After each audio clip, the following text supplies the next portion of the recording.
Your boss tells you to go the extra mile and keep the ball rolling. What does that even mean?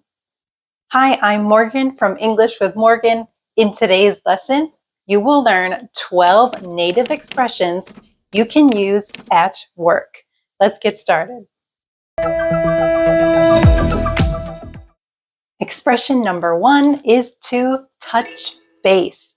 To touch base means you communicate with someone or you contact them briefly with some information. But we can touch base again next week. Sue, wanted to touch base real quick. But I'll make sure and touch base with her. For example, can you touch base with me later about that report before you finalize it? Thanks. Expression number 2 is to think outside the box. This means you need to think creatively in order to solve a problem. Just think outside the box here. All right, everybody start thinking outside the box.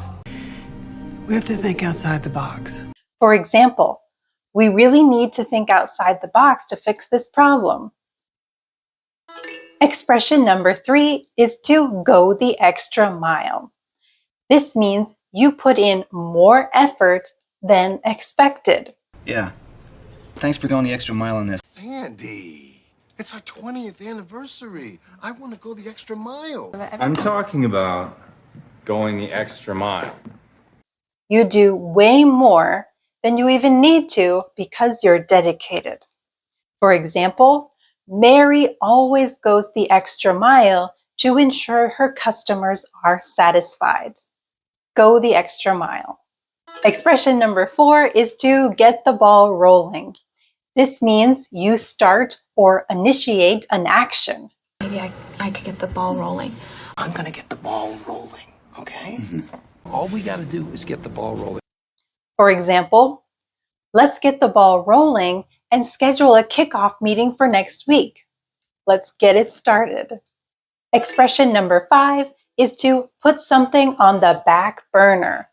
This means you delay or postpone something until a later date. Oh, I thought we were putting our little arrangement on the back burner. Dave, put Missouri on the back burner. Yeah, I got some stuff on the back burner. For example, you can say, we're going to have to put that project on the back burner until we make some more money.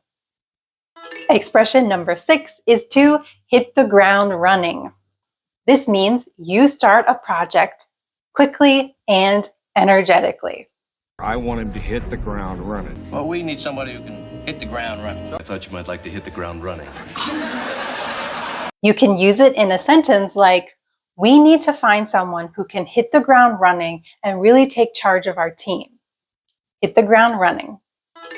Expression number 7 is to get the hang of something. This means you understand something new. You become comfortable doing something new or different. You're getting the hang of it? Now you're getting the hang of it.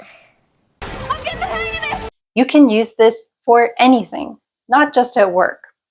It took me a while to get the hang of the new software, but now I understand it. Expression number 8 is to iron out the details. This means to resolve or work on the finer details of a problem. Guys, and they're still ironing out the details. There's still a few small details we'd like to iron out before. Look, I'll call you next week and we'll iron out the details. You can use it in a sentence like, let's meet tomorrow to iron out the details of this project. Expression number 9 is to be on the same page. This means you have a shared understanding or an agreement. Are we on the same page? Are we all on the same page? We are on the same page, okay? Good. Hey, guys. For example, you can say, we need to get everyone on the same page before we proceed with this project. Expression number 10 is to wrap things up. This means to finish something, to end something. A gentle reminder to wrap things up. We're gonna wrap things up here, people.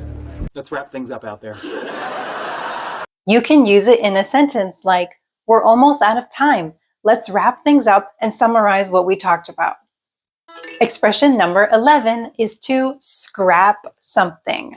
When you say to scrap something, it means you don't like the idea and you're going to discontinue or you're going to stop doing it. I think we should scrap it. They're scrapping it. Guess we could scrap that. Wait! Often you can use it like, this idea didn't work, let's scrap it. Or, the boss didn't like our proposal, so we had to scrap it. Our final and 12th expression is to keep someone in the loop. This expression means you contact and update someone about new information. Good. Keep me in the loop on that. Okay, I'll keep you in the loop. Thanks for keeping me in the loop. You bet. For example, can you please keep me in the loop about this project? Can you forward me her response? I'd really like to be kept in the loop. Thanks. And that brings us to the end of our list. Those are your 12 native English expressions that you can start using right now at work. If you like this video, Don't forget to like and subscribe. see you next week.